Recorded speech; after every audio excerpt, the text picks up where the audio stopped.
Какво е устойчиво земеделие? По дефиниция, устойчивото земеделие е земеделие, което се практикува по устойчив начин, като отговаря на настоящите хранителни нужди на обществото, без да компрометира способността на бъдещите поколения да задоволят своите нужди.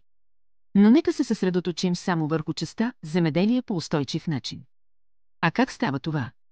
Устойчивото земеделие е начин на земеделие, който защитава околната среда, подкрепя местните общности и гарантира, че и бъдещите поколения ще могат да отглеждат храна. То се фокусира върху разумното използване на ресурсите, като същевременно поддържа здрави почви, чиста вода и стабилни екосистеми.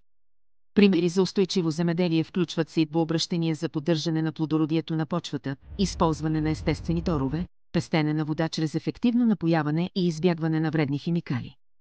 Фермерите също могат да отглеждат разнообразни култури и да отглеждат животни хуманно, за да създадат балансирани и устойчиви системи.